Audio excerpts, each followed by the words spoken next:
ஹalleluya! நம்முடைய ஆண்டவராகிய இயேசுவின் நாமத்தில் உங்களுக்கு வாழ்த்துக்கள். Good morning. நல்லா இருக்கீங்களா? சரி, வாங்க தேவனுடைய வசனத்தை தியானிப்போம். ஒரு சிறிய ஜெபம். பரிசுத்தரே, உமக்கு நன்றி ஆண்டவரே. வாஞ்சையோடு இருக்கிறோம், தேவையோடு இருக்கிறோம். எங்களை சந்தித்து எங்களை தேற்றி எங்களோடு பேசும்படிக்கு இயேசுவின் நாமத்தில் ஜெபிக்கிறோம் நல்ல பிதாவே. ஆமென். ஆமென் சொன்னீங்களா? எப்படி இருக்கிறீங்க என்று கேட்கவே இந்த காலத்துல பயமா இருக்குங்க. ஒரு பேச்சுக்கு நல்லா இருக்கிறோம்னு சொல்றது பழகிடுச்சு. ஆனா நல்லா இருக்கிற மாதிரி யாருமே தெரியறது இல்லைங்க. வீடு நல்லா இருந்தா உடல் நல்லா இருக்காது, உடல் நல்லா இருந்தா ஆபீஸ் நல்லா இருக்காது, நமக்கு நல்லா இருந்தா பிள்ளைங்களுக்கு நல்லா இருக்காது, பிள்ளைங்க நல்லா இருந்தா பெரியவங்களுக்கு நல்லா இருக்காது. ஏதோ ஒரு துன்பம், உபத்திரவம் நம்மை பின்தொடர்ந்துட்டே இருக்குங்க. பாடுகள் பாடுகள் பாடுகள் பாடுகள் என்பதுல பலவிதம் இருக்கும்ல. சரீர பாடுகள் இருக்கு, ஆவிக்குரிய விதத்துல அந்த பாடுகள் மற்றும் ஆவிக்குரிய போராட்டங்கள் இருக்கிறது. இன்னும் பொருளாதார நெருக்கடிகள் இருக்கிறது. பாருங்க, நம்ம தேசத்துல கிட்டத்தட்ட 60% பேர் என்னங்க மிடில் கிளாஸ் புவர் என்று சொல்லுகிறாங்க. ஒரு 30% பேர் கொஞ்சம் பரவாயில்ல, மீந்து போனா ஒரு 5 அல்லது 7% செல்வந்தர்களா இருக்கிறாங்க. கொடுமை என்னன்னா, அந்த செல்வந்தர்களும் மற்ற எல்லாருக்கும் இருப்பது போல அவங்களுக்கும் வரிகள் இருப்பது, எல்லாருக்குமே ஒரே விதமா இருக்கக்கூடிய, என்ன சொல்லுவோம், வருமானம் எவ்வளவு இருந்தாலும் நாம கட்டுகிற பில்ஸா இருக்கட்டும், அதுல இருக்கிற டாக்ஸா இருக்கட்டும், ஒன்றாதான் இருக்குல்லங்க. நம்ம எலக்ட்ரிசிட்டி பில்லா இருக்கட்டும், நம்ம என்னங்க ஒன்னா இரண்டா, நம்ம கார் ரெஜிஸ்ட்ரேஷன் பண்ணா அதற்கு பில் கட்டணும், போன் பயன்படுத்தினா பில் கட்டணும். இதனால பொருளாதார நெருக்கடியில அநேகர் இன்றைக்கு நெருக்கப்படுகிறாங்க. ஒரு விதத்துல சொல்ல போனா அநேகர் இன்றைக்கு கடனுக்குள்ளதான் வாழ்கிறாங்க, கடனோடு தான் வாழ்கிறாங்க. இன்றைக்கு சம்பாதிக்கிறது இன்றைக்கு போதுமான்றது கடவுளுக்கு தான் தெரியும். ஆனா இன்றைக்கு செய்த செலவுக்காக நாளைக்கு அல்லது அடுத்த வருஷம் கூட பில்ஸ் கட்ட வேண்டியதாக இருக்கிற சூழ்நிலையை பார்க்கிறோங்க.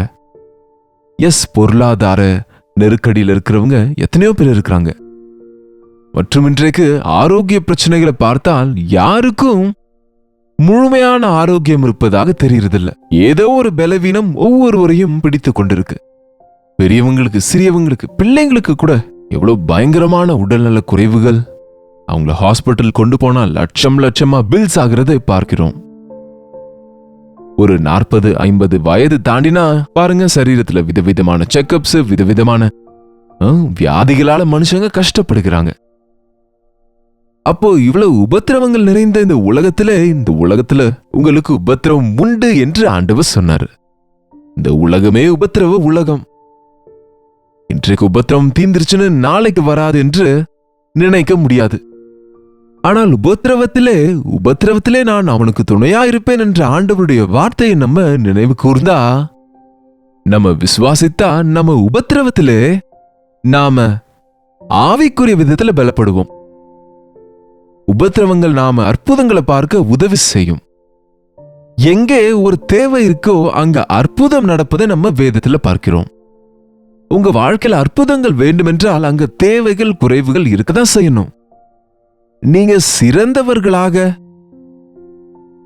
பாத்திரவான்களாய் உருவாக்கப்பட வேண்டும் என்றால் நீங்க உபத்திரவம் என்னும் சூளை வழியா போகதான் செய்யணும்.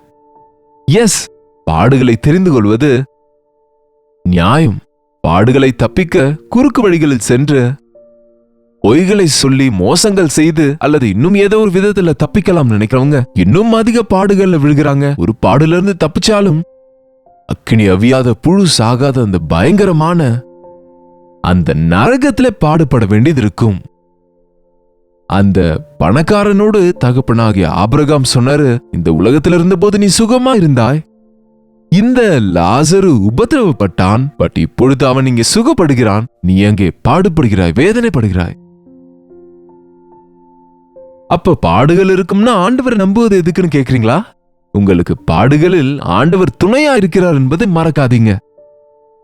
நீங்க ஆண்டவர் என்னோடு இருக்கிறார் என்பதை நீங்க உணர்ந்தா, விசுவாசித்தா, ஆண்டவர் உங்க வாழ்க்கைக்குள்ள வரவேற்றா, ஆண்டவருக்காக நீங்க பாடுபட கற்றுக்கொண்டா பாடுகள் சுலபமா நீங்க எதிர்கொள்ள ஆண்டவரே உங்க பட்சத்தில் உதவுவார். ரோமருக்கு எழுதின நிருபம் 5வது அதிகாரம், ரோமருக்கு எழுதின நிருபம் 5ஆம் அதிகாரம் 3ஆம் வசனத்திலிருந்து வாசிக்கிறேன், கேளுங்க.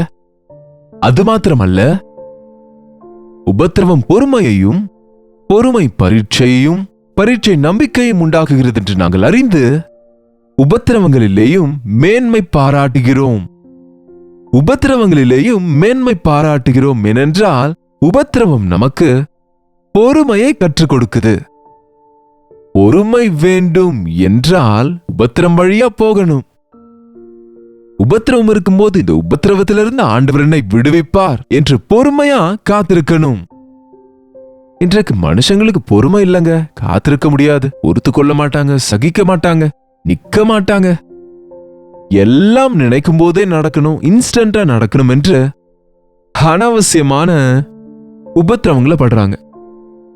உபத்திரவம் இருக்கும்போது எனக்கு நம்பிக்கை உண்டு என்று தேவன் மேல விசுவாசம் வைக்கிறவங்க பொறுமையை கற்றுக்கொள்ளுவாங்க, பொறுத்து கொள்ளுவாங்க தேவனின் நிமித்தம். பவுல் சொன்னாரு, அந்த நித்தியமான பயங்கரமான உபத்திரவங்களோடு ஒப்பிட்டால் இந்த உலகத்தின் உபத்திரவங்கள் லேசான உபத்திரவங்கள்.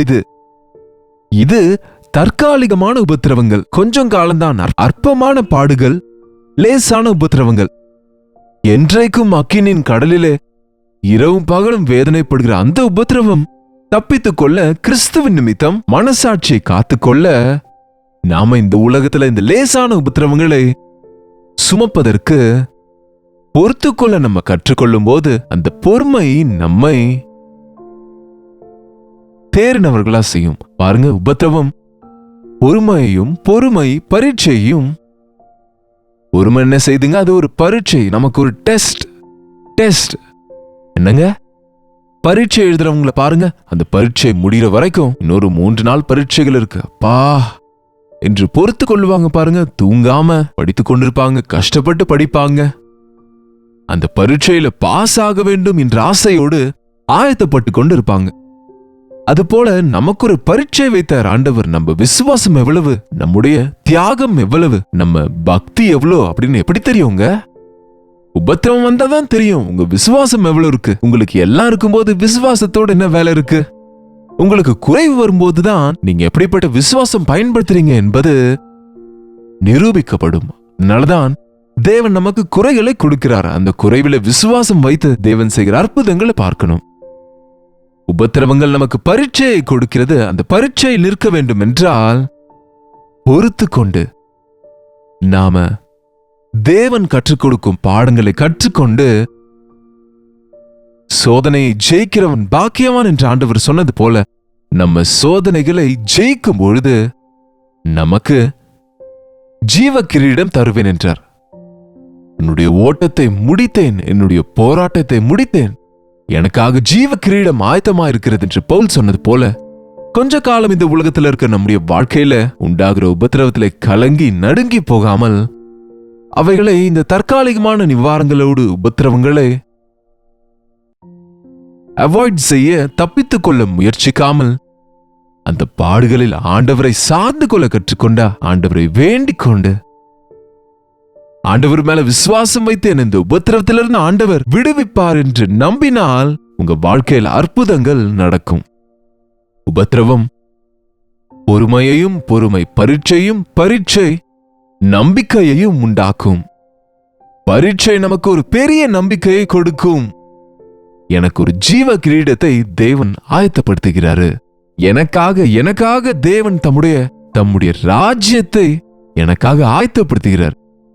நான் இருக்கும் இடத்துல நீங்களும் இருக்கும்படி மீண்டும் வந்து உங்களை கொண்டு செல்வேன் என்ற ஆண்டவர், ஜெயிக்கிறவனை என்னோடு கூட சிங்காசனத்தில் உட்கார வைப்பேன் என்ற ஆண்டவர், இந்த சோதனையை நான் ஜெயித்தால் எனக்கு ஒரு பெரிய நம்பிக்கை இருக்கிறது. ஏனென்றால் ஜெயிக்கிறவனை தேவன் தம்முடைய சிங்காசனத்தின் மேல் உட்கார்கிற பாக்கியத்தை தருகிறார்.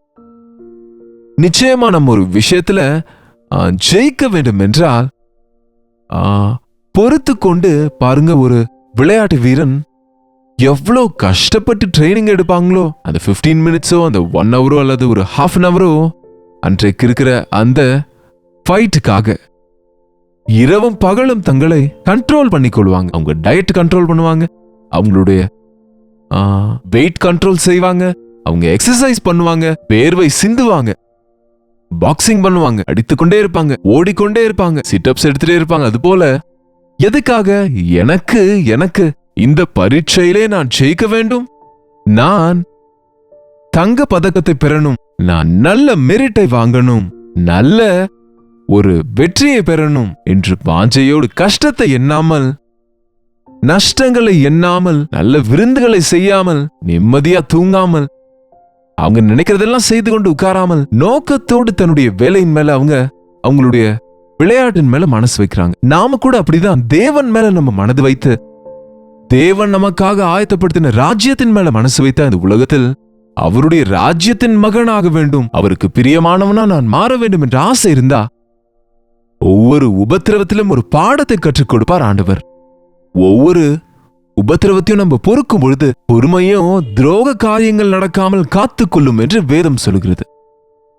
அந்த அவசரத்துல செய்த ஒரு முடிவுகளா, தீர்மானங்களா இருக்கட்டும், செய்த வேலைகளா இருக்கட்டும், சொன்ன வார்த்தைகளா இருக்கட்டும், நம்முடைய வாழ்க்கைக்கு எவ்வளவு வெட்கத்தை, அவமானத்தை, நஷ்டத்தை, உபத்திரவத்தையும் உண்டாக்குகிறதோ நாம கவனிக்கலாங்க. ஒரு மனைவி கணவன் செய்கிற காரியங்களை பொறுத்து கொள்ளும் போது அந்த குடும்பத்தை கட்டிக்கொள்ளுகிறாங்க. ஒரு கணவன் மனைவியை பொறுத்து கொள்ளும் போது அந்த குடும்பத்தை கட்டிக்கொள்ளுகிறான். நம்ம பிள்ளைகள் நம்மை வேதனைப்படுத்தும் போது, நம்மை நோகடிக்கும் போது நம்ம பொறுத்து கொண்டால் அந்த பிள்ளைகளை நம்ம நல்ல வழியில கொண்டு வர முடியுங்க. பொறுத்து கொள்ளாம நாம அவசரப்பட்டு பேசி, அவசரப்பட்டு அவர்களை இஷ்டம் போல சிக்ஷித்து, ஒரு அளவுல இல்லாம வாய்க்கு வந்தபடி பேசினால் அந்த பிள்ளைகளை நம்ம இழந்து போய்விடுவோம். பொறுமை வேண்டுமென்றால் உபத்திரத்தின் வழியாய்தான் பொறுமை. பொறுமையை கொண்டு இருக்கிறவங்க பரீட்சையில பரீட்சிக்கப்படுவாங்க. அப்படின்னா பொறுமை என்றால் இது ஒரு ஸ்டடி டைம் என்பது நம்மை நாம் புரிந்து கொண்டு ஆயத்தப்படுகிற நேரம். பரீட்சை வரும்போது, சோதனை வரும்போது, போராட்டம் வரும்போது ஜெயிக்க முடியும். ஜெயிக்கிறவனுக்கு ஒரு பெரிய நம்பிக்கை இருக்கிறது என்னவென்றால், தேவன் எனக்கு பலன் கொடுப்பார். I have reached the goal. நான் இலக்கின் இடத்திற்கு ஓடியிருக்கிறேன். எத்தனை அடிகள் பட்டாலும், எத்தனை தடைகள் வந்தாலும், எவ்வளவு இடையூறுகள் வந்தாலும் நிற்காமல் ஓடியிருக்கிறேன். பொறுத்து கொண்டேன் என்னுடைய உபத்திரவத்தை, என் கஷ்டத்தை, என் வேதனையை, என் அவமானத்தை, என் வெட்கத்தை என்று சொல்லும் பொழுது நீங்க சிங்காசனத்தில் வீற்றிருப்பீங்க. நம்முடைய ஆண்டவர் நமக்காக பொறுத்து கொண்டார். எவ்வளவு உபத்திரவங்கள், எவ்வளவு வேதனை, எவ்வளவு அவமானம், எவ்வளவு தியாகம். இயேசு கிறிஸ்துவின் பிறப்பின் நாளை நினைக்கிற நம்ம இவைகளை நினைவு கூர்கிறோம். அவர் எப்படியாக தேவனோடு உட்கார்கிற பாக்கியத்தை விட்டு இந்த உலகத்துக்கு வந்து ஒரு மனிதனாக எவ்வளவு பொறுத்து கொண்டாருங்க. அவரு எவ்வளவா வேதனைப்பட்டாரு, எவ்வளவா சோதிக்கப்பட்டாரு, எவ்வளவா துன்புறுத்தப்பட்டாரு, எவ்வளவா அவமானப்படுத்தப்பட்டாரு, எவ்வளவா அவர் கொடுமை செய்யப்பட்டாரு. அவ்வளவு சூழ்நிலையிலும் அவர் பொறுத்து கொண்டு தம்முடைய இரத்தத்தை சிந்தி தம்முடைய காரியத்தை முடித்துட்டாரு. நமக்கு ஒரு பெரிய விடுதலையை உண்டாக்கினாரு. நமக்கு ஒரு நம்பிக்கையின் ஆதாரமா நம்முடைய ஆண்டவர் மாறினார். ஒரு தாயாக, ஒரு தகப்பனாக, ஒரு வாலிபனாக, ஒரு அதிகாரியாக, ஒரு ஆபீசராக, ஒரு உத்தியோகியாக, உங்களுடைய வேலையிடத்துல சோதனைகள் இருந்தாலும், உங்க குடும்பத்துல சோதனை இருந்தாலும், உங்க வீட்டில் உபத்திரவம் இருந்தாலும் பொறுத்து கொள்ளுங்க. உபத்திரவத்தின் மூலம் பொறுமையை கற்றுக்கொள்ளுங்க. பொறுமையை கொண்டு நீங்க பரீட்சையில உங்களுக்கு வருகிற சோதனைகளை ஜெயிப்பதற்கு சாமர்த்தியத்தை பெற்றுக் கொள்ளுவீங்க. ஆகவே நீங்க வெற்றி பெறுவீங்க. உங்களுக்கு ஒரு பெரிய நம்பிக்கை உண்டாகும். என்னுடைய மீட்பர் உயிரோடு இருக்கிறார் என்று நான் அறிந்திருக்கிறேன். என் தோல் முதலாய் அழுகி போன பின்பும் என் கண்களாலே நான் என்னுடைய மீட்பரை பார்ப்பேன். அந்நிய கண்களால் அல்ல, பூமியின் மேல் அவரை நானே பார்ப்பேன் என்று யோபு சொன்னது போல அவ்வளோ நம்பிக்கையோட, அவ்வளோ உபத்திரவத்துல கூட அந்த யோபு தன்னுடைய விசுவாசத்தை காத்து கொண்டார். நமக்கு வருகிற சின்ன சின்ன உபத்திரவங்கள், சோதனைகளுக்கு சோராமல், தேவன் மேல வருத்தப்படாமல், ஆண்டவருடைய கிருபையில காக்கப்பட்டு அவருக்கு பிரியராய் பரீட்சையில, சோதனையில வெற்றியை பெற்று தேவ ராஜ்யத்தை சுதந்திரித்துக் கொள்வோம். ஜெபிப்போம். பரிசுத்தரே, அன்புள்ள ஆண்டவரே, எங்கள் ஒவ்வொரு வாழ்க்கையிலும் இருக்கிற உபத்திரவத்தை நாங்கள் கண்டு சோர்ந்து போகிறவர்களா இல்லாமல் உபத்திரவத்திலே பொறுமையை கற்றுக்கொள்வதற்கு, உபத்திரவத்தின் வழியாய் செல்வதை பாக்கியம் என்று எண்ணி, உபத்திரவத்தில் நீர் எங்களுக்கு துணையாயிருக்கிறீர் என்று விசுவாசித்து, எங்கள் பாடுகளில் எங்களுக்கு விடுதலை கொடுக்கிற தேவனாயிருக்கிறீர், வெற்றியை கொடுக்கிற தேவனா எங்கள் பட்சத்திலே இருக்கிறீர் என்பதை உணர்ந்து கொள்ள எங்கள் ஒவ்வொருவருக்கும் உதவி செய்யுங்கப்பா. யார் எப்படிப்பட்ட உபத்திரவத்தில் இந்த காலை நேரத்தில் இருக்கிறார் என்று அறிந்திருக்கிறீரே, அவர்களை ஒரு முறை நீங்க தேற்றுங்க ஆண்டவரே. பொறுமையை கற்றுக் கொடுங்க, சகிப்பை கற்றுக் கொடுங்க. மீது நம்பிக்கையுள்ள ஜனங்களா இருக்க, இந்த உலக உபத்திரவங்களிலிருந்து விடுவிக்கப்பட்டு நிரந்தரமாய் கண்ணீர் இல்லாத, துக்கம் இல்லாத, பாடில்லாத, வேதனை இல்லாத, மரணம் இல்லாத உம்முடைய ராஜ்ய வாரிசுகளா என்றைக்கும் வாழ்வோம் என்கிற நம்பிக்கையோடு எங்கள் பக்தியை காத்துக்கொள்ள உதவி செய்யும்படிக்கு இயேசுவின் நாமத்தில் ஜெபிக்கிறோம் நல்ல பிதாவே, ஆமென். நம்முடைய பிதாவாகிய தேவனுடைய அன்பும் குமாரனாகிய இயேசு கிறிஸ்துவின் கிருபையும் பரிசுத்த ஆவியானவருடைய அந்யோன்யமும் ஐக்கியமும் கூடி வந்திருக்கிற நம் அனைவருக்கும் இப்பொழுதும் சதா காலமும் துணையாக இருப்பதாக, ஆமென். தேவனுக்கு ஸ்தோத்திரம். உங்களுடைய ஜெப விண்ணப்பங்களை, பாரங்களை நீங்க எங்களுக்கு தெரியப்படுத்த விரும்பினால் 8939801234 என்கிற நம்பருக்கு நீங்க ஒரு டெக்ஸ்ட் அல்லது வாய்ஸ் மெசேஜ் மூலமா வாட்ஸ்அப் பண்ணுங்க. உங்களுக்காக நாங்க ஜெபித்துக் கொண்டு இருக்கிறோம். கர்த்தருக்கு சித்தமானால் நாளைக்கு இதே நேரத்தில் அனுதின தியான நிகழ்ச்சியிலே கர்த்தருடைய வார்த்தையோடு உங்களை சந்திக்கிறேன். அதுவரை கர்த்தருடைய கிருபை உங்களுக்கு துணையாக இருப்பதாக. மும்பையை சுற்றி இருக்கிற பகுதிகளில் இருக்கிற உங்களுக்கு ஒரு நற்செய்தி. இன்னொரு முறை டிசம்பர் 10 ஒரு விசேஷமான பாஸ்டர்ஸ் கிறிஸ்துமஸ் மீட்டிங்கில் தேவ செய்தியை பகிர மும்பை வருகிறேன். எல்லாரையும் வரவேற்கிறோம். நீங்க யார் வேண்டுமானாலும் வரலாம். சாயந்தரம் 6 to 10 மணி வரை மும்பையிலே மார்னிங் ஸ்டார் இங்கிலீஷ் ஸ்கூல் தாராவிலே நடக்கிற இந்த விசேஷமான கிறிஸ்துமஸ் மீட்டிங்கிற்கு உங்களையும் வரவேற்கிறோம். வாங்க, நம்ம ஆண்டவருடைய பிறப்பை நினைவு கூர்ந்து அவரை நாம கொண்டாடுவோம். இந்த கூட்டங்களை குறித்து மேலும் விவரங்களுக்கு நீங்க ஸ்கிரீன்ல இருக்கக்கூடிய நம்பருக்கு கால் பண்ணுங்க அல்லது இந்த QR கோடை ஸ்கேன் பண்ணி கொள்ளுங்க.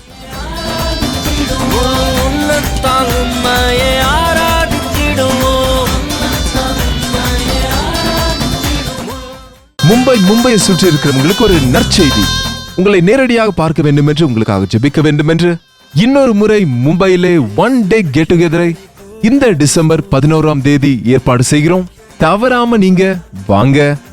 கல்வாரி தரிசனம் டிவி நிகழ்ச்சியின் மூலம், சோசியல் மீடியாவின் மூலம் பலப்படுகிற உங்களை நேரடியாக பார்ப்பதற்கு, ஜெபிப்பதற்கு, தேவனுடைய வார்த்தையை கொடுப்பதற்கு நாம் அனைவரும் சேர்ந்து ரெஹத்தோர் மெமோரியல் மெத்தடிஸ்ட் சர்ச்சில் ஸ்டேஷன் ரோட், பரேல், மும்பை. உங்களுக்கு மேலும் விவரங்கள் வேண்டுமானால் கீழே ஸ்கிரீன்ல இருக்கிற போன் நம்பருக்கு நீங்க கால் செய்யலாம் அல்லது QR கோடை நீங்க ஸ்கேன் பண்ணி கொள்ளுங்க. ஒரே செஷனுங்க. இந்த ஒன் டே கெட் டுகெதர் மாலை 6 மணி முதல் 10 மணி வரை தவறாம கலந்து கொள்ளுங்க. தேவ ஆசீர்வாதங்களை பெற்றுக்கொள்ளுங்க.